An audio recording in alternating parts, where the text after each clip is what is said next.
I should have known something was wrong when Adrian told me his parents were too ill to meet anyone. But I'd been so caught up in the romance of it all that I'd mistaken his evasiveness for devotion to privacy. For a full year, every time I'd suggested meeting his family, he'd had a reason. His mother's health was declining. His father couldn't handle the stress of new people. They lived too far away for casual visits. The timing wasn't right. I'd accepted these explanations because I loved him, because I wanted to be understanding, because red flags look like regular flags when you're determined not to see them. But then he'd called me on a Tuesday morning, his voice breaking with what sounded like genuine grief, and told me both his parents had died in a car accident over the weekend. I'd held him while he cried, planned to attend the funeral with him, and showed up at the memorial service ready to support the man I thought I was going to marry. That's when I'd spotted the woman playing his mother, a background actor I recognized from a commercial shoot I'd worked on 6 months earlier, and realized everything I thought I knew about Adrian was a carefully constructed lie. My name is Jordan, and I work in advertising as a creative director for a mid-sized agency in a city most people pass through, but never stop in.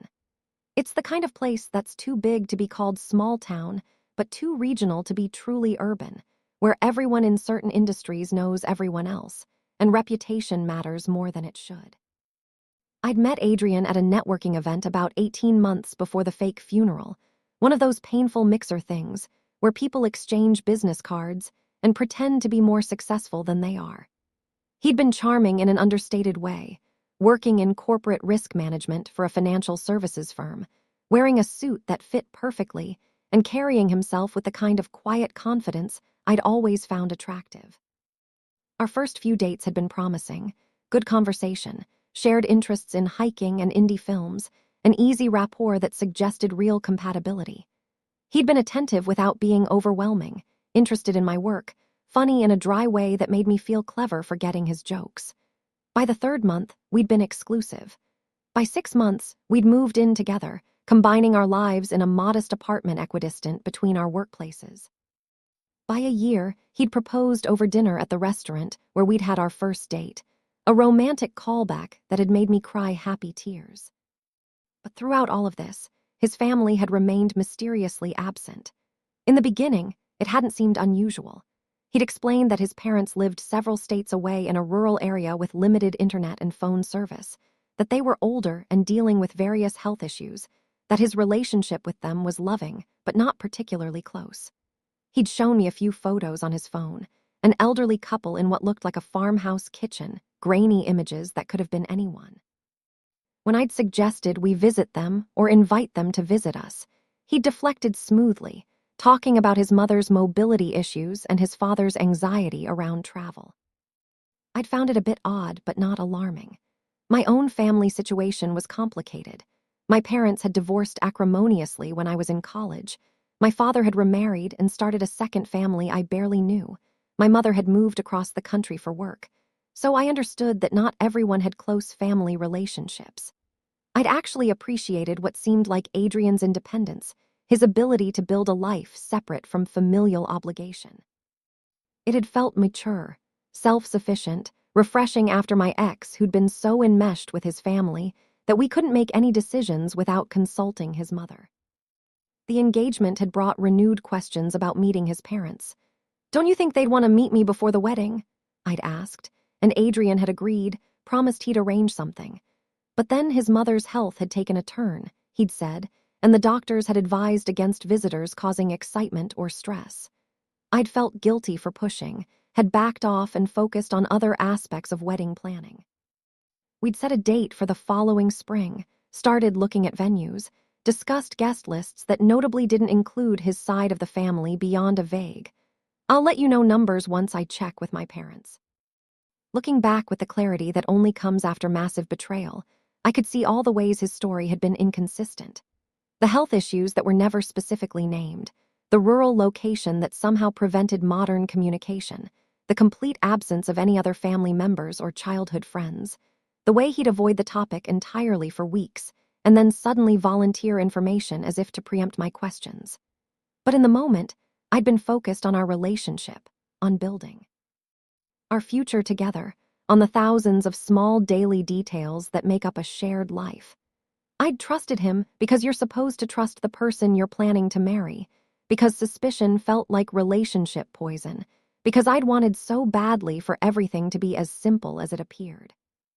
The call about his parents' deaths had come on a Tuesday morning while I was in the office, mid-pitch to a potential client. I'd seen Adrian's name flash on my phone, unusual since he never called during work hours, and I'd excused myself to take it. His voice had been shattered, barely able to get the words out. "They're gone," he'd said. "Both of them. Car accident Sunday night." I can't. He'd broken down, and I'd immediately left work, driven to our apartment, found him sitting on the couch staring at nothing. He'd explained through tears that his parents had been driving back from a dinner at a friend's house, that a drunk driver had crossed the center line, that they'd died on impact. The local police had contacted him as their emergency contact, and he'd spent the past day and a half dealing with funeral arrangements long distance. The service would be that Friday at a funeral home near where they'd lived, and he needed to drive up the day before. I'd held him, made him tea, canceled my meetings for the rest of the week, and assured him I'd come with him for support. The funeral had been scheduled at a place called Riverside Memorial Chapel in a town I'd never heard of, supposedly about 4 hours north. Adrian had insisted on driving, saying he needed something to focus on, and I'd agreed, thinking the time together would be good for him to process. The drive had been quiet, Adrian lost in what I'd assumed was grief, occasionally playing sad instrumental music, stopping once for gas and bathroom breaks.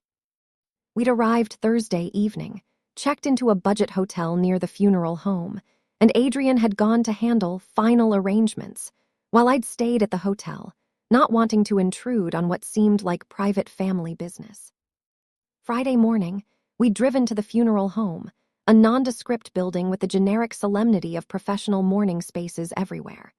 There had been maybe 30 people inside when we'd arrived, all dressed appropriately, some crying, others standing in small clusters speaking in low voices. A printed program at the entrance had shown photos of Richard and Margaret Hayes with birth and death dates, a brief obituary, and order of service. I'd studied the photos, the same grainy images Adrian had shown me months ago, plus a few others that looked like they'd been pulled from stock photography websites, all featuring the same elderly couple. Adrian had been immediately swept into conversations with people who'd offered condolences, and I'd hung back, not wanting to intrude. That's when I'd spotted her, the woman standing near the casket display, dabbing at her eyes with a tissue, wearing a black dress and pearls, greeting guests as they approached. She looked like she could have been Adrian's mother if Adrian's mother existed, somewhere in her late 60s with carefully styled gray hair, and I recognized her. Not from any previous meeting with Adrian, but from a commercial shoot I'd supervised 6 months earlier for a regional grocery chain.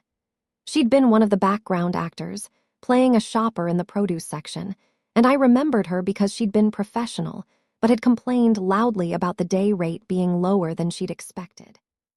My brain had struggled to process what I was seeing. This was impossible.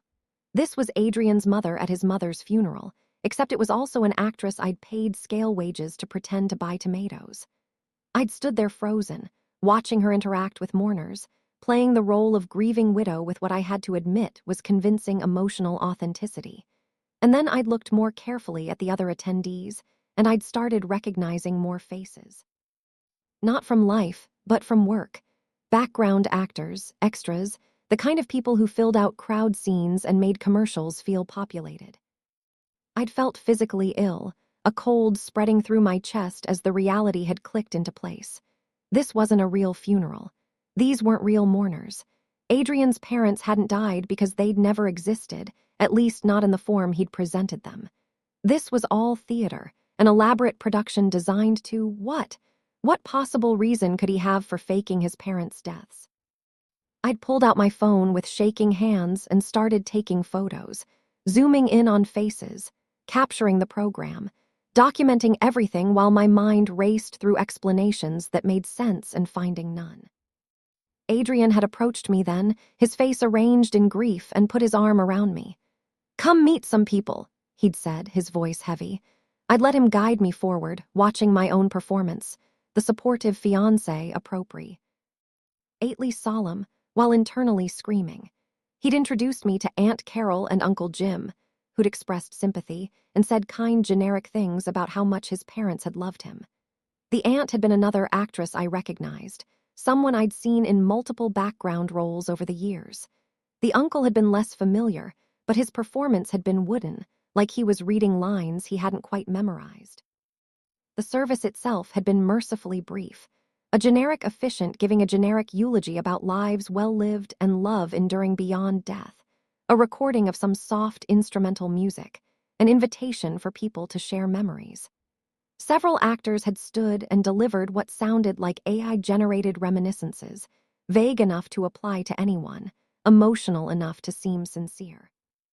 Adrian had spoken too, his voice breaking as he'd talked about his mother's kindness and his father's wisdom, creating an entire fantasy relationship with people who'd never existed.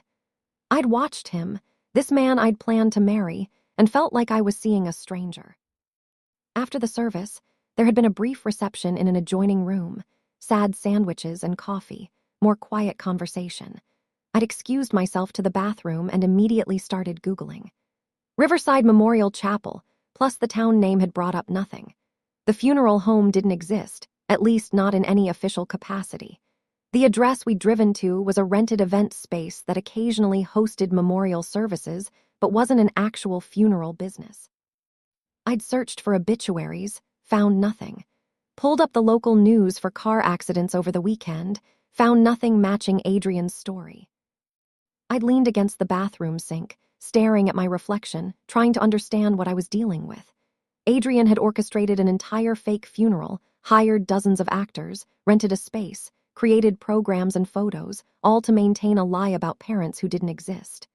The scale of the deception was staggering, the commitment to the fiction absolute, and I had no idea why. What did he gain from this? What was he hiding that required such elaborate theater? I'd returned to the reception, my face carefully neutral, and approached the actress playing his mother. She'd been standing alone, checking her phone, and I'd touched her arm gently.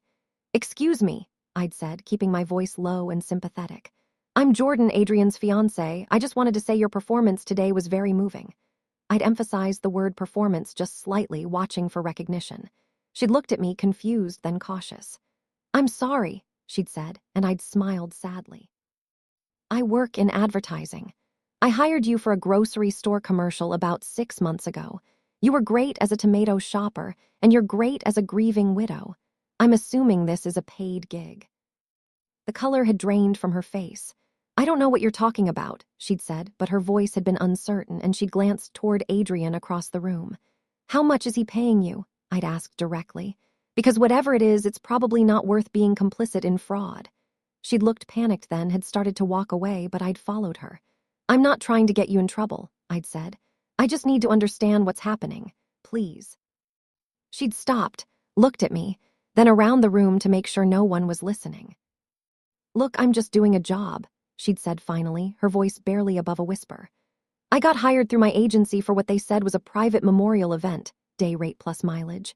I'm supposed to play the mother of the deceased, interact with guests, act appropriately somber, that's it. I don't know anything about fraud or lies or whatever you're suggesting." I'd nodded, keeping my expression understanding. "What agency?" I'd asked, and she'd hesitated before answering. "Tri-State Talent. They book extras and background for commercials, corporate videos, events. This was listed as an event booking, totally legitimate as far as I knew."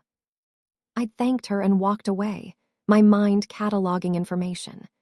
Tri-State Talent was an agency I'd worked with before, reputable in the local market, not the kind of place that knowingly facilitated fraud. Which meant either Adrian had lied to them about what he needed actors for, or they had a looser definition of legitimate event than I would have expected. I'd pulled up their website on my phone, scrolled through their roster, and started recognizing more faces from the funeral. At least 15 of the 30 attendees were listed actors. Adrian had found me then, his face concerned. "Hey, you okay? You've been gone a while." I'd looked at him, really looked at him, and seen a stranger wearing my fiancé's face. "I'm fine," I'd lied. "Just needed a moment. This is all very sad." He'd bought it, had squeezed my hand, and suggested we head out soon since the reception was winding down. We'd ate our goodbyes to the actors playing family members, collected the program and a few other memorial materials, and driven back to the hotel in silence.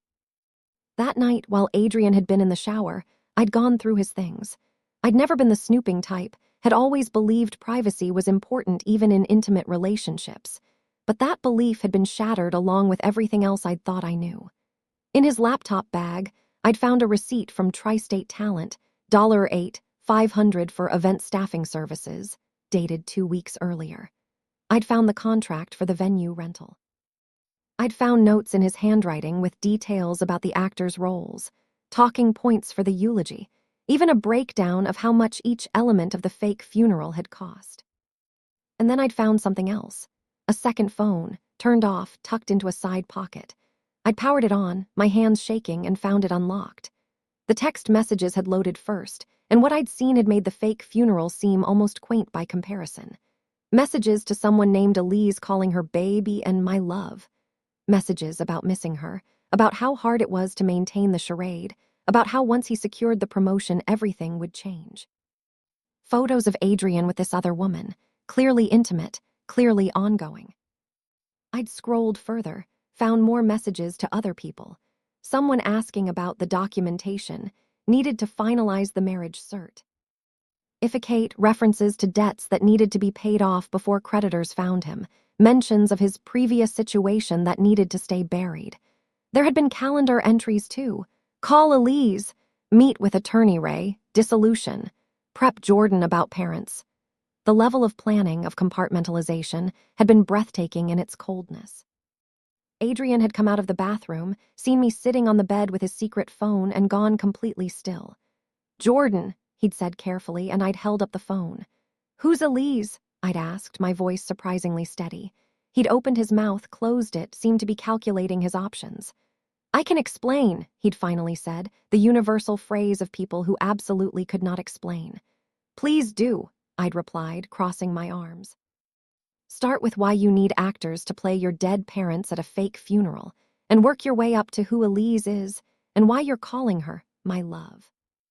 The story that had emerged over the next 2 hours had been even worse than I'd imagined. Adrian's parents were alive, living in a suburb about 45 minutes away, and he'd been estranged from them for years over what he'd vaguely called lifestyle disagreements. He'd invented the dying parents' story when we'd started getting serious because he'd needed a reason not to introduce us, and he'd maintained the fiction so long that killing them off had seemed like the only way out. The fake funeral had been his solution to ending that particular deception, so we could move forward without me constantly asking about them. But that had only been part of it. The real issue, the reason for all the secrecy, had been that Adrian was already engaged to Elise. They'd been together for 3 years, engaged for 18 months, and were supposed to get married next month. But I don't love her anymore, he'd insisted, as if that made anything better. I love you. The thing with Elise, it's complicated. We got engaged because my company has this. He'd stopped, seeming to realize he was revealing too much. I'd waited, watching him struggle with how much truth to tell. My company is very conservative, he'd finally continued. They have these unwritten rules about promotion to senior management. You need to be stable, married, the right kind of person. I got engaged to Elise because it made me look good for the promotion track. But then I met you, and everything changed. I was planning to end things with Elise once I secured the VP position, which is supposed to be announced next month. Then you and I could get married after a respectful interval, and no one would need to know about the overlap. I'd stared at him, trying to process the sociopathic efficiency of his plan. So you've been lying to both of us, I'd said slowly. You created an entire fake family tragedy to avoid introducing me to your real parents. You're planning to marry me for what? Love? Or am I also part of some career advancement strategy? He'd looked genuinely hurt, which would have been funny if anything about the situation had been remotely amusing. I love you, he'd repeated. You're not part of any strategy. With you, it's real. But Elise thinks she's marrying you next month, I'd pointed out. So clearly you're still maintaining that relationship too. Which one of us is the actual fiancé, Adrian? Or are you planning to marry both of us and just see how long you can keep the plates spinning? He'd gotten defensive then, his voice rising. You don't understand the pressure I'm under. This promotion, it's everything. 6 figures, executive benefits, real power. But the partners, they're old school.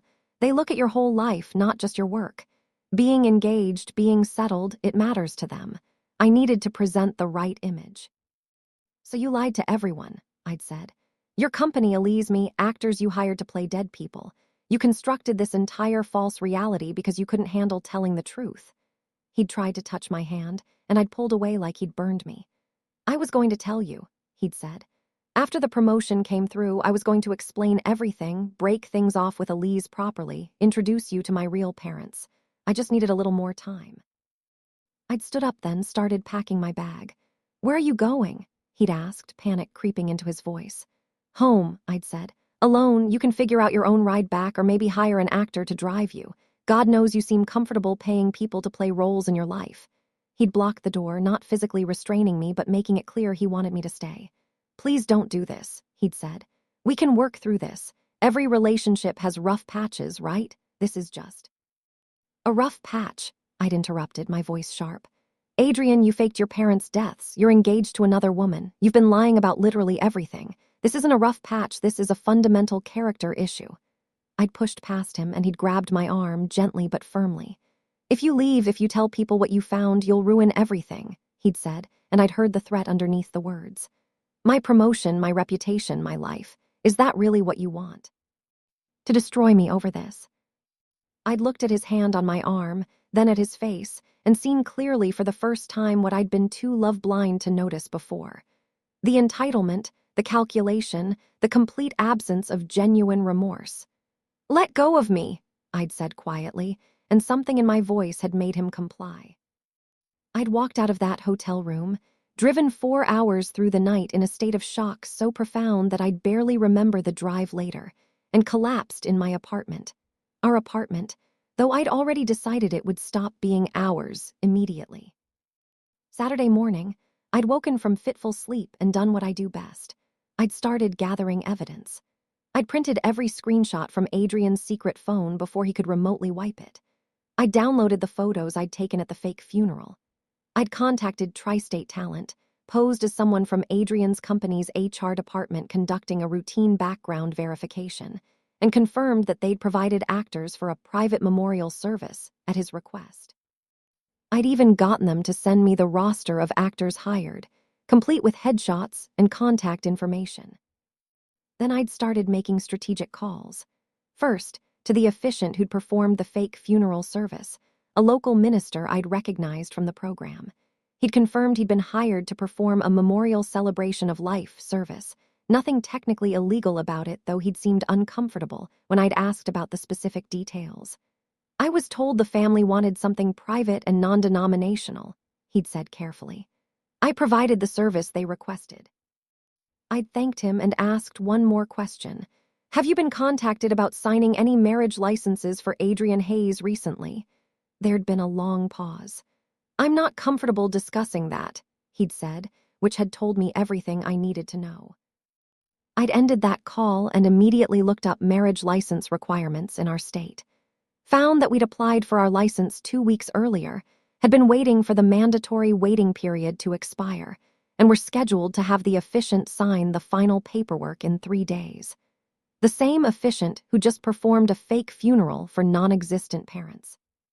I'd called him back, explained the situation more completely, and asked if he'd be willing to refuse to sign the license pending an investigation into Adrian's fraudulent activities. To his credit, he'd agreed immediately, saying he wanted no part of facilitating fraud. Next, I'd researched Adrian's company, looked up their ethics hotline and HR contact information. I'd drafted a detailed, anonymous report explaining that a candidate for senior promotion was currently engaged to 2 women simultaneously, had faked a family tragedy, and was potentially using fraudulent personal circumstances to secure advancement. I'd included screenshots, timeline documentation, everything except my name. Then I'd saved it as a draft, holding it as leverage for what came next. Because I needed to know more. The secret phone had revealed debts and references to a previous situation, and I'd needed to understand the full scope of what I was dealing with. I'd started with basic background checks, the kind anyone can run online for $40. What I'd found had been staggering. Adrian had been married before, about 5 years ago, for less than a year. The divorce records showed significant debt division, including credit card debt north of $70,000 and a judgment against him from a former business partner. He declared bankruptcy 3 years ago, something he'd never mentioned to me. I dug deeper, found that the previous situation referenced in his texts was likely a restraining order his ex-wife had filed, later dropped, related to financial control and harassment. Found that he'd changed jobs 3 times in 5 years, each move lateral or downward despite his claims of steady career advancement. Found that the prestigious company he currently worked for was indeed conservative and family-focused, with a clear preference for promoting married, stable employees to leadership positions. Everything he'd told me about needing the right image for promotion had been true. He just failed to mention he was creating that image through systematic fraud. I'd also found Elise because in the age of social media, no one stays hidden for long. Elise Morrison, 28 years old, working in nonprofit development, living in an apartment complex across town. Her Facebook had been partially public, and I'd seen recent posts about wedding planning, about how excited she was to marry the love of her life next month, about the venue they'd booked and the dress she'd bought.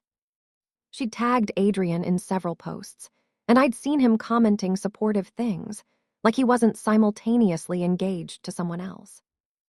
I'd screenshot everything, added it to my evidence folder, and then I'd faced a decision. Did I contact Elise? Did I tell her what I discovered, blow up her life the way Adrian had blown up mine? The ethical part of me said yes. She deserved to know the truth, deserved the chance to make informed decisions about her future.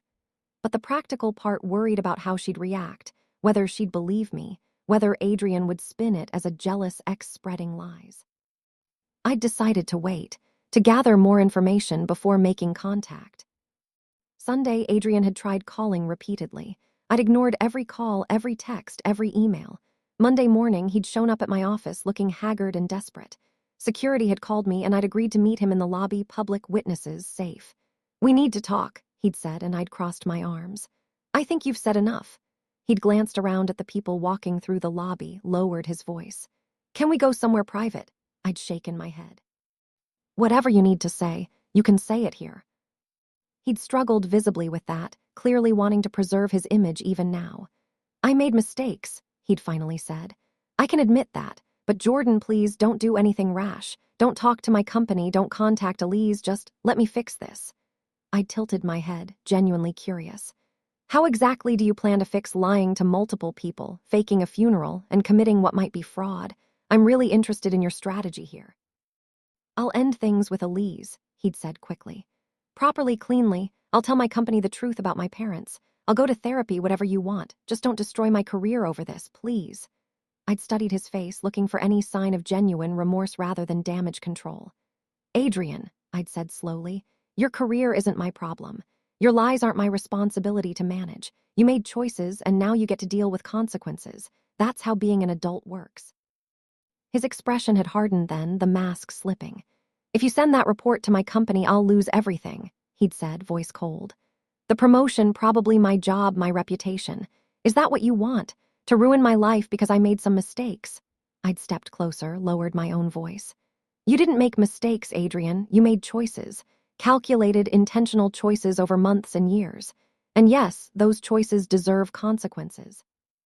Maybe losing your job would teach you that other people aren't just props in your personal theater." He'd looked like he wanted to say more, maybe threaten me, but we'd been in my office lobby with people walking by, and he'd had enough self-preservation to keep his composure. "I'll fight you on everything," he'd said finally. "The apartment, the deposits we've made, anything you try to claim. I'll make it as difficult as possible." I'd smiled coldly. "You mean the apartment that's in my name because your credit was too damaged to qualify? The deposits I paid because you were temporarily cash-strapped?" "Good luck with that." His face had flushed with anger or embarrassment, hard to tell, and he'd turned and walked out. That afternoon, I'd made 2 more calls. First, to a lawyer Rita recommended who specialized in relationship fraud and finance. I'll recovery. She'd reviewed my documentation, confirmed that while Adrian's lies were ethically reprehensible, they probably didn't rise to criminal fraud since he hadn't directly stolen money from me or forged documents. But, she'd said, the fake funeral could potentially be fraud if he's using the sympathy generated to manipulate people or secure benefits. And the dual engagements could constitute fraud if he's securing assets or insurance benefits under false pretenses. You might have a case for recovering money you spent on joint expenses, especially deposits for a wedding that's never going to happen. We discussed strategy, and she drafted a letter demanding return of funds I'd contributed to our joint life, the security deposit on our apartment, money I'd put toward wedding deposits, my portion of furniture and household items. It had totaled nearly $12,000, money I'd contributed to a shared future that had been based entirely on lies. The letter had given him 10 days to respond before we'd pursue legal action. My second call had been to Elise. I'd found her work number through her nonprofit's website, called during business hours, kept my voice professional. Hi, Elise, my name is Jordan Chen, and I need to speak with you about Adrian Hayes. There'd been a long pause. I'm sorry, who? She'd asked, though her voice had been tight with recognition. I'm Adrian's other fiancé, I'd said simply. I found out about you this weekend, and I think we need to talk. We'd met that evening at a coffee shop equidistant from both our workplaces, two women who'd been lied to by the same man, sizing each other up across a small table. Elise had brought a friend for support, which I'd actually appreciated. It had suggested she'd taken the meeting seriously, hadn't dismissed me as crazy. I'd brought my evidence folder, printed screenshots and receipts, and the roster from Tri-State Talent. I know this is going to sound insane, I'd started, but please just look at these before you decide I'm making it up. I'd walked her through everything methodically. Our relationship timeline, the fake parents' story, the funeral with hired actors, finding the second phone and the texts about her, the marriage license he'd applied for with me while planning to marry her next month. Elise had gone pale, then flushed, then pale again, cycling through disbelief and hurt and anger. This can't be real, she'd said, but she'd been looking at the screenshots, reading her own texts with Adrian mixed in with mine, seeing the undeniable evidence that we'd both been deceived. I knew his parents had died recently, she'd said slowly. He told me about the funeral, said it was too hard for him to have me there, that he needed to process it alone. I thought I was being supportive by giving him space. She'd looked up at me, eyes filling with tears. How long did you say you've been together? When I told her 18 months, living together for a year, engaged for 6 months, she'd made a sound between a laugh and a sob. We've been together 3 years, she'd said. Engaged for 18 months. He told me he couldn't introduce me to his parents because they were very sick, and then that they'd died. Same story, different timeline. Her friend had put a hand on her shoulder while Elise had cried quietly, and I'd felt a complicated mix of emotions. Vindication that she'd believed me, sadness for her pain, solidarity in our shared victimization, and anger at Adrian for orchestrating this entire elaborate cruelty. What are you going to do? Elise had finally asked, wiping her eyes. I'd explained about the lawyer, the letter demanding funds, the potential ethics report to his company. I want to file that report, I'd said, but I wanted to talk to you first, since it will probably affect you too. Elise had been quiet for a long moment, processing. File it, she'd said finally. He deserves consequences, and his company deserves to know what kind of person they're considering for leadership. Her friend had agreed, adding that this kind of systematic deception suggested someone who'd lie to anyone about anything if it served his purposes. We'd exchanged contact information, agreed to coordinate our responses to Adrian's inevitable damage control, and parted ways with a strange sense of alliance. That night, I'd sent the ethics report to Adrian's company, copying HR, the general counsel, and the department head who'd be making promotion decisions. I'd laid out everything with clinical precision, the dual engagements with timeline proof, the faked funeral with actor receipts, the previous marriage and bankruptcy he'd likely failed to disclose, the pattern of deception. I'd included just enough documentation to be credible without attaching every screenshot, offered to provide additional evidence if needed for investigation, and signed it with my full name and contact information. No more anonymous reports. I was willing to stand behind what I was saying. The response had been faster than expected. By Tuesday afternoon, I'd gotten a call from the company's general counsel, a woman named Patricia who'd been professional but clearly concerned. She'd asked detailed questions about my relationship with Adrian, how I discovered the information, what evidence I could provide. I'd been thorough, sending her everything via encrypted email, screenshots, receipts, the actor roster, timeline documentation. "We'll need to investigate this thoroughly," she'd said. In the meantime, Mr. Hayes has been placed on administrative leave, pending the outcome of our inquiry. Adrian had called me within an hour, furious. "What did you do?" he demanded. "I'm suspended, Jordan. They're investigating me like I'm some kind of criminal. Do you have any idea what this means?" I'd kept my voice level. "It means they're taking your fraud seriously. Good." He'd tried threats, saying he'd sue me for defamation, that I'd regret destroying him. I'd calmly reminded him that truth is an absolute defense against defamation, and that everything I'd reported was documented and verifiable. He'd hung up on me. Elise had broken off their engagement publicly, posting a carefully worded statement on social media about discovering her fiancé had been leading a double life and thanking friends for their support during this difficult time. She hadn't named Adrian directly, but anyone who knew them could connect the dots. The wedding venue had been understanding when she'd explained the situation, even refunding most of her deposit, which was more grace than they'd legally been required to show. The investigation at Adrian's company had taken 2 weeks, during which I'd been contacted twice more for clarification and additional evidence. They'd interviewed Elise as well, had apparently pulled his personnel file and found discrepancies in his background information. He'd listed his parents as emergency contacts with addresses and phone numbers that didn't exist, had claimed his previous marriage ended amicably when the records showed restraining orders and judgments. The picture that emerged was of someone who'd lied reflexively and systematically about every aspect of his life. The promotion had obviously gone to someone else. Adrian had been terminated for ethical violations and falsifying employment records. His professional reputation in the conservative financial services industry had been essentially destroyed. Word spreads fast in tight-knit communities, and the guy who faked his parents' funeral and was engaged to 2 women was the kind of story people remembered. My lawyer had successfully recovered the $12,000 I'd sought, plus Adrian's agreement to be removed from our apartment lease immediately and forfeit any claim to our shared property. He'd moved out within a week, taking only what was verifiably his, leaving me to rebuild my life in a space that no longer felt contaminated by his presence. The actors from the fake funeral had been surprisingly supportive when I'd contacted several of them to explain what had happened.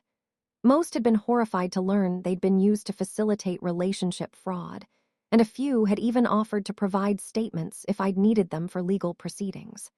The actress who'd played his mother had apologized profusely, saying she'd had a bad feeling about the job but had needed the money.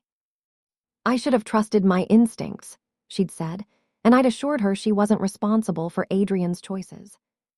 The officiant who'd performed the fake service had also reached out, expressing relief that he hadn't been put in a position of facilitating a fraudulent marriage. He'd mentioned that he was implementing new verification procedures for all ceremonies going forward, requiring proof that parties seeking marriage services were actually eligible and honest about their circumstances. My situation had become a cautionary tale in his professional community. I'd also heard, through mutual acquaintances, that Adrian had moved to a different city, was working a lower-level job in a different industry, and had essentially started over with a clean slate where his reputation hadn't preceded him. Part of me hoped he'd learned something, grown from the consequences, become a better person. But I'd learned not to trust that hope. Some people change, but many just get better at hiding who they really are. Elise and I had maintained a cordial acquaintance, occasionally texting to check in, but not developing a deep friendship. We'd been bonded by shared trauma, but were also reminders to each other of a painful period we'd both rather forget. That seemed healthy. Neither of us owed the other ongoing emotional labor just because we'd been victimized by the same man. Months after everything had settled, I'd started dating again cautiously. I'd been more careful about red flags, more willing to ask hard questions. As early, less apologetic about having boundaries. I'd also been in therapy, working through the trust issues that came from such comprehensive betrayal, learning to distinguish between healthy privacy and secretive deception. My therapist had been particularly helpful in validating that my instincts, the ones that had been nagging at me about Adrian's stories not quite adding up, had been correct all along, and I'd needed to learn to trust them. I'd written about my experience too, anonymously at first, in online forums for people dealing with relationship fraud and narcissistic partners. The responses had been overwhelming. Hundreds of people sharing similar stories about partners who'd constructed elaborate lies, who'd manufactured entire realities to manipulate and control. I'd realized my experience, while extreme in its details, was part of a larger pattern of how some people operated in relationships, treating partners as props in their personal narratives rather than as autonomous human beings deserving of truth. The fake funeral had become something of a darkly comic anecdote among my friends, the kind of story that made people gasp and laugh and shake their heads in disbelief. "He hired ACTORS," they'd say, and I'd nod, still somewhat amazed myself at the audacity. But underneath the absurdity was real pain, the grief of losing someone I'd thought I'd known, the violation of having been so thoroughly deceived, the self-doubt that came from wondering how I'd missed so many signs. A year after the fake funeral, I'd received an unexpected message from Adrian. A long email, rambling and somewhat incoherent, that claimed to be an apology but read more like self-justification. He'd explained that he'd been under immense pressure, that he'd made poor choices out of fear, that he'd never meant to hurt anyone. He'd asked if I'd be willing to talk, to give him a chance to explain in person, to find closure. I'd read it twice, felt nothing beyond mild irritation, and deleted it without responding. I didn't owe him closure, didn't need his explanations, didn't care about his attempts at redemption. He was part of my past, a learning experience that had taught me valuable lessons about trusting my instincts and setting firm boundaries. I'd also had to deal with the financial aftermath beyond just recovering my $12,000. Wedding deposits I'd paid, vendors I'd put down money with, all required cancellation and negotiation. Some had been understanding, others less so. I'd lost about $3,000 in non-refundable deposits, money I'd chosen to write off rather than fight over. It had been expensive tuition in the school of romantic caution, but I'd been grateful it hadn't cost more. The story had also affected my professional life in unexpected ways. Because I worked in advertising and had recognized the actors, and because the story had circulated through industry networks, I'd developed a reputation for being both observant and unafraid to confront difficult truths. It had led to opportunities, speaking on panels about ethics in creative work, consulting on projects about authentic storytelling, even helping develop campaign concepts around the themes of truth and transparency. My career had actually benefited from the experience in ways I'd never have predicted. 2 years after discovering Adrian's deception, I'd been in a relationship with someone new, Marcus, a teacher who'd been refreshingly straightforward and whose family I'd met within the first 3 months. We'd moved slowly, building trust incrementally, and I'd been proud of how I'd maintained healthy boundaries while still allowing myself to be vulnerable. When he'd proposed, I'd said yes with clear eyes and an open heart, knowing that I'd done the work to heal from Adrian's betrayal and was ready to build something real with someone honest. At our small wedding, during the reception, my best friend had made a toast that referenced Jordan's journey from fake funerals to real love, and everyone had laughed because by then it had become part of my story, not the defining part, but a chapter that had shaped me. I'd looked around at the people there, all of them real, all of them honest about who they were and what they meant to me, and felt grateful for the contrast. I'd also stayed in touch with developments in relationship fraud awareness, had contributed to resources for people trying to verify their partner's stories, had advocated for better background check accessibility and warning sign education. If my experience could help even one person avoid or escape a similar situation, then something good had come from the pain. The actress who'd played Adrian's mother had actually reached out years later, asking if she could interview me for a project she was developing about the ethics of performance work. We'd had coffee, talked about the blurred lines between acting and deception, about how professionals in creative industries needed to be mindful of how their skills could be misused. She'd been working on guidelines for her agency about vetting event bookings more carefully, and I'd been happy to contribute to that effort. Looking back now, years removed from the shock of that fake funeral, I could see the experience with more nuance. Adrian had been deeply troubled, likely dealing with untreated mental health issues that manifested as compulsive lying and manipulation. That didn't excuse his behavior, but it contextualized it in ways that made me less likely to see myself as simply a victim of a calculating monster. I'd been caught in the orbit of someone whose relationship with truth was fundamentally broken, and I'd gotten out before becoming permanently entangled in his dysfunction. The fake funeral itself had been almost absurdly extreme, the kind of thing that seemed impossible until you experienced it. But it had also been a gift in its way. It had been so over the top, so undeniably wrong, that it had forced me to confront reality rather than making excuses. If Adrian had been more subtle, if his lies had been smaller and more ordinary, I might have stayed longer, lost more, suffered deeper damage.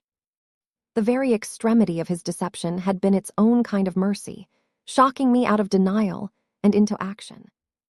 I'd also learned about the broader implications of his behavior. The company investigation had revealed that Adrian's pattern of deception extended beyond his personal life. He'd been inflating performance metrics, taking credit for others' work, creating elaborate explanations for missed deadlines and failed projects. The fake funeral had just been his personal life version of the same impulse to construct favorable narratives regardless of truth. His firing had been about much more than relationship fraud. It had been about fundamental dishonesty that permeated every aspect of his life. Elise had eventually married someone else, and I'd seen the announcement on social media with genuine happiness for her. She deserved joy after the pain Adrian had caused, deserved a partner who treated her with honesty and respect. We'd never become close friends, but there was a bond between us, a shared understanding of what it meant to be deceived so thoroughly and to choose to move forward anyway. The story had also become part of how I evaluated my own judgments and instincts. I'd had doubts about Adrian's stories, small moments of questioning that I'd suppressed because I'd wanted to believe him, because doubt had felt like a betrayal of trust. I'd learned that doubt was information, that gut feelings were my subconscious processing patterns I hadn't consciously identified, that honoring those instincts was self-protection rather than cynicism. That lesson had served me well in both personal and professional contexts, making me more confident in my assessments and less willing to override my own perceptions to maintain false harmony. I'd also developed a deeper appreciation for the complexity of truth-telling in relationships. Not every secret was malicious deception. People had privacy rights, traumatic pasts they weren't ready to share, complicated family dynamics that didn't fit neat narratives. The challenge was distinguishing between healthy privacy and toxic secrecy, between someone taking time to share difficult truths and someone actively constructing false realities. That discernment had required practice and patience, but it had been essential to building healthy relationships post-Adrian. The financial recovery had taken time, but I'd eventually rebuilt my savings, purchased a house on my own, established a stable life that didn't depend on shared resources or combined incomes. That independence had been empowering, a tangible reminder that I could create security without needing another person to complete me. When I'd chosen to share my life with Marcus, it had been from a place of strength rather than need, partnership rather than dependence. I'd also thought a lot about the actors involved, particularly the woman who'd played Adrian's mother. They'd been working professionals taking a job, not malicious conspirators. Yet they'd been complicit, however unknowingly, in facilitating harm. It had made me more thoughtful about ethical responsibility in creative work, about the importance of asking questions when something felt off about a project, about the ways professional skills could be weaponized by bad actors. Those considerations had influenced how I approached my own work, making me more conscious of the human impact of creative decisions.